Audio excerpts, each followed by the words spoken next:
Welcome to Luscious Living, the podcast where personal growth meets wellness. Here, we talk about growth that feels nourishing, wellness that feels realistic, and habits that help you evolve without burning out. I'm so glad you're here. Let's grow together. Antibiotics save lives.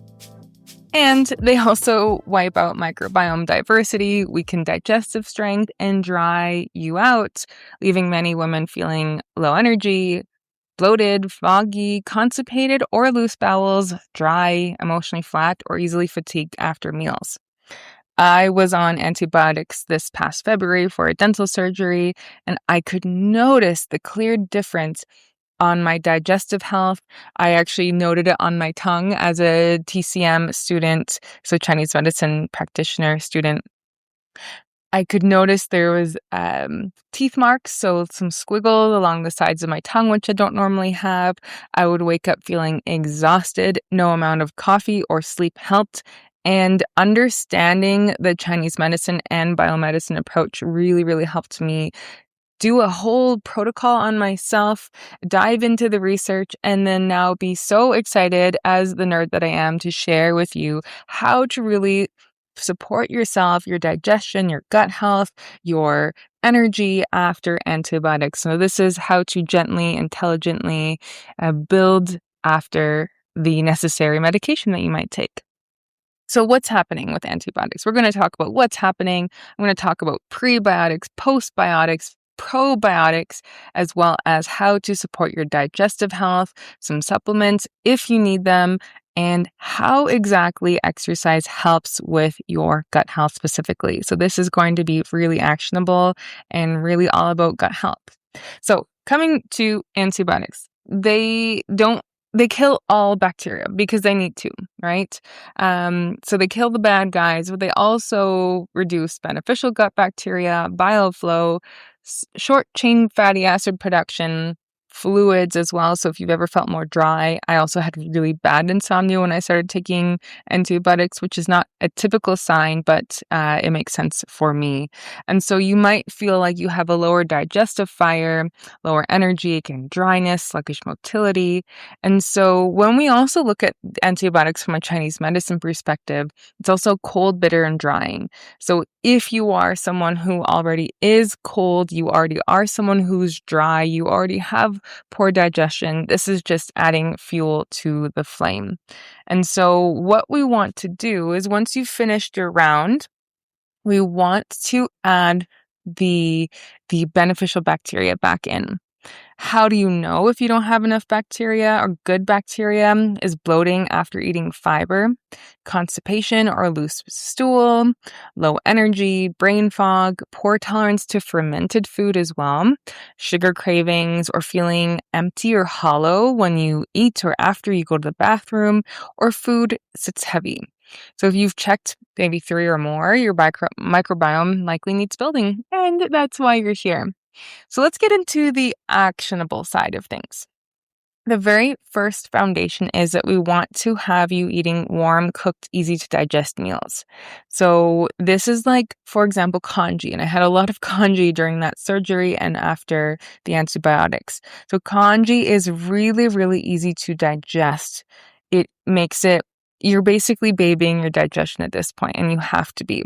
So you can look up some easy congee recipes. There's something for everyone there. You can also look at a soup, like a sweet potato soup. You can look at carrot soup. So ideally something blended and easy, ideally something made from root vegetables like potatoes, carrots, sweet potatoes, kabocha squash, different types of squash as well. Also some broths, so some chicken feet broth. I know that's more niche, something I like to do, but bone broth as well. Ideally made from real bones if you are buying it packaged, or you can buy the bones as well and make them. As well as soft cooked vegetables, so ideally steaming them if you can. Slow cooked meats if you do digest meat at that point. Oatmeal with warming spices. This is ginger, nutmeg, clove. Anything that's also slightly aromatic will cut through that brain fog feeling as well. And I do want you to avoid raw, cold, and iced food for 2 to 3 weeks. So this is iced coffee or matcha, or this is salads. This is going to be even chia seed puddings, for example. Definitely smoothies, if I didn't already mention that. All right. The other one is we want to look at replenishing that post-antibiotic dryness. This is something that really impacted me. So we are going to have more pears, ideally cooked pears, bone broth, barley, tofu if you tolerate it, sesame seeds, especially black sesame seeds, spinach, sweet potato, tremella mushroom, just mushrooms in general as well. So these are going to be really, really either also brothy based types of foods as well. Okay, so this is going to be really important to start to get that replenishment of fluid back into your body. Then we're going to go into the conversation of acting as if your gut is a garden. So we're looking at prebiotics, which is the fertilizer, probiotics, which are the seeds, and postbiotics, the nutrients of the garden that produces once it's thriving. So we're going to get into all of that. So prebiotics are the fibers your body can't digest, but your beneficial bacteria love. And so if you ever find that you have probiotics and you don't tolerate them well, or you have add fiber into your body and you don't tolerate that well, this is when we're going to start to slowly introduce them. Okay. And so they were adding that fertilizer into the soil for it to be really, really rich. So the ingredients that we're looking for is inulin, FOS, GOS, and partially hydrolyzed guar gum. These are prebiotic fibers, meaning they feed beneficial gut bacteria. So inulin. This is a soluble fiber found in many plants, and the food sources we're going to look at is chicory root, which is the richest natural source. Chicory root can be found as a coffee substitute. It has been a coffee substitute in the past, but you can get this at a health food store. It has a nice caramel type flavor. It obviously cannot replace coffee. I am a firm believer as a coffee lover that nothing can replace coffee, but I do recommend getting this in a powder and drinking it as a tea. Jerusalem artichokes, onions, garlic, leeks, asparagus, bananas that are more slightly green, dandelion root, and burdock root. Again, these can be drinking as a tea.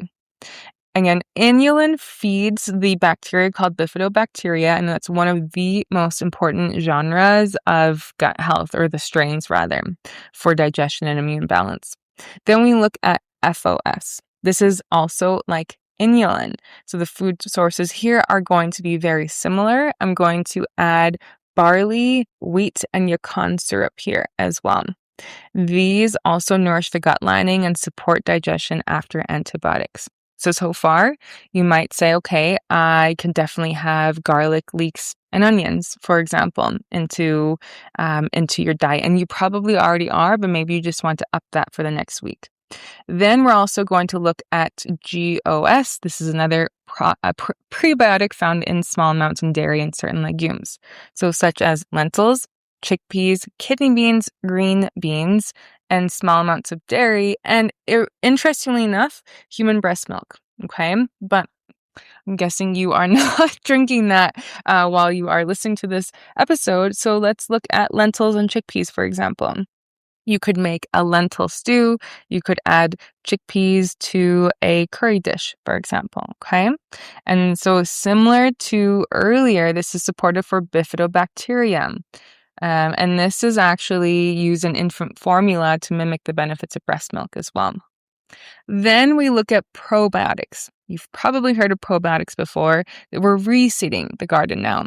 This is live microorganisms that help to repopulate the gut. But we need, again, the prebiotics first to feed this good bacteria. So I want you to start with 1 to 2 tablespoons a day of fermented foods. So this could be raw sauerkraut. Again, these all have to be raw and unpasteurized because the pasteurized version already has the bacteria gone. So we're looking at sauerkraut, kimchi, kefir, yogurt, miso, tempeh. And a small amount at first because your gut lining and microbiome is likely sensitive. And so if you do that small amount, it will introduce new bacteria without overwhelming the system. If you are choosing a supplement, which is not always necessary, there's 3 different ones, the categories. So lactobacillus is upper gut support, bifidobacterium is colon support, and I'm probably not going to pronounce this right, but Saccharomyces boulardii is used during and after probiotics. Okay. And if you have a range of probiotics, you're going to get all of them. Then you can start to increase fermented foods once your stool is more regular, bloating decreases, you tolerate fiber better, your appetite improves, because that's one thing you might notice is you have very poor appetite after antibiotics, and your digestion feels warmer and stronger. Then you can increase the fermented foods to 2 to 4 tablespoons a day, or something like half a cup of yogurt or kefir, a small serving of miso or tempeh. Okay, so we want to do slow and steady. Then we have something called post-biotic foods. This helps to heal the gut lining. These are critical for post-antibiotic recovery because they are the beneficial compounds created when your gut bacteria ferment fiber. Okay, so it's like the after effect. And so they help to nourish the gut lining, reduce inflammation, improve motility. So how we're going to find this is first in resistant starch foods. So these help increase something called butyrate, which is the most important postbiotic for gut health. How you can eat this is cooked and cooled potatoes, cooked and cooled rice, cooked and cooled sweet potatoes, more green bananas, which I often get made fun of for eating. Again, they're not fully green, but they are definitely more green, oats and legumes. Then again, we're doing the fermented foods, as we mentioned earlier. Then also we're doing high fiber foods, which help promote short chain fatty acid production. Beans, lentils, whole grains, vegetables, fruit, nuts, and seeds. So this can look like as a snack. This could look like a pear and walnuts. This can look like carrots and guacamole. This can look like hummus and seedy bread with some kabocha squash on the side. Another thing that is not any of the pre, pro, or postbiotics, but it supports mucosal lining, fluid, and digestive repair is bone broth if you tolerate it. Okay. So essentially, the prebiotics feed the bacteria, probiotics add bacteria, then we have the postbiotics that heal the gut and reduce inflammation. So which one should you start with after antibiotics? So if you feel bloated, gassy, or sensitive, start with those nourishing liquid foods and prebiotics. Then add probiotics, then increase postbiotic foods. If you already tolerate fermented foods well, start with a small amount of probiotics, add some prebiotics, increase resistant starch. If your digestion just seems weak overall and you just get heavy or bloated after foods, start with warm cooked meals, bone broth, cooked fruit, barley, sesame, even chia if you tolerate it as well. Okay, so we're layering in prebiotics, probiotics, postbiotics. And really, if you want to keep it simple, you can do all of them in small amounts. So for example, your breakfast would be an oatmeal with maybe you have some sesame or tahini, for example, that you sprinkle on top with some cinnamon. And then for lunch, you might have some cod with some squash and a forkful of sauerkraut. And for dinner, you might make a miso egg drop soup with some vegetables on the side, some steamed vegetables, maybe some dumplings on the side. Okay. Again, if you want any ideas, just send me a voice note on Instagram. Some teas as well for post-antibiotic support. Ginger tea warms digestion. We have licorice root tea as well, if you tolerate that. Chamomile, fennel, or marshmallow root as well. But just make sure that you check in with a clinician first. And when I say clinician, someone who is working as a naturopath and a holistic nutritionist like myself as well. So movement. I want to talk about why movement is so important here. So first, movement is going to, and I'm saying movement, this could be weightlifting, this could be Pilates, walking and stretching ideally, is activating something called the migrating motor complex, MMC. It's a wave-like motion that moves food and bacteria through the intestines to prevent bloating, constipation, bacterial overgrowth like SIBO as well. Even 10 minutes makes a difference.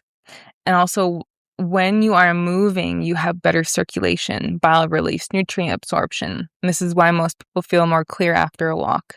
Another big aspect is that movement typically reduces stress, and stress slows digestion.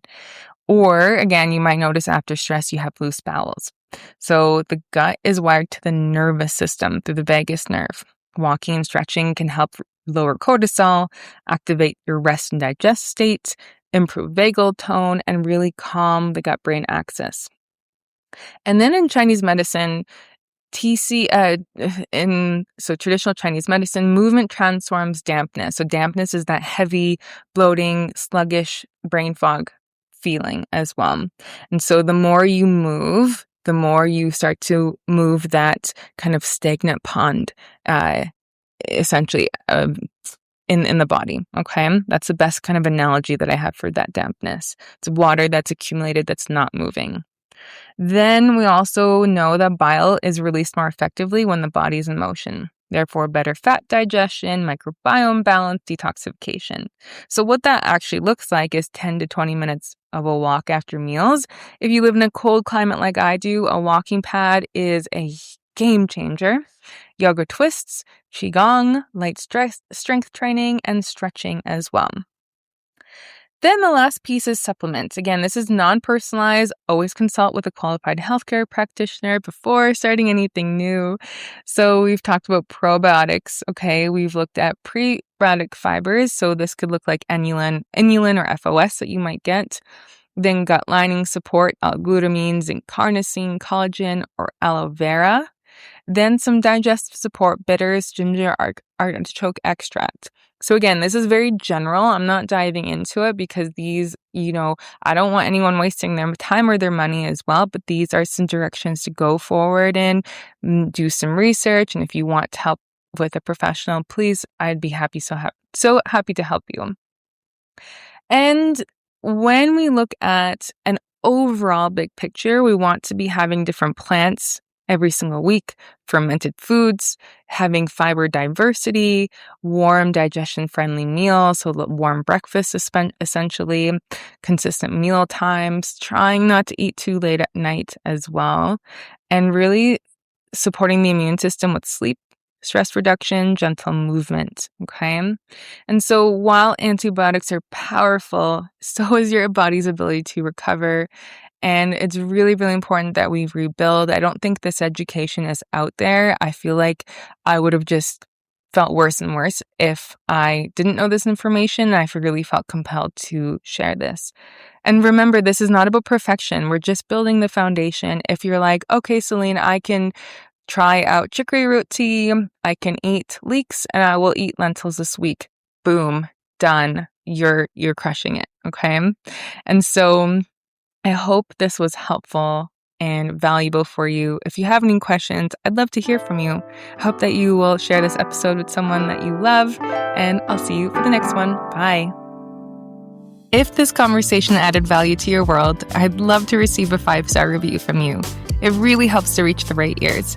For deeper dives and curated resources, be sure to check out the links below. Thanks for tuning in, and I'll meet you back here next time.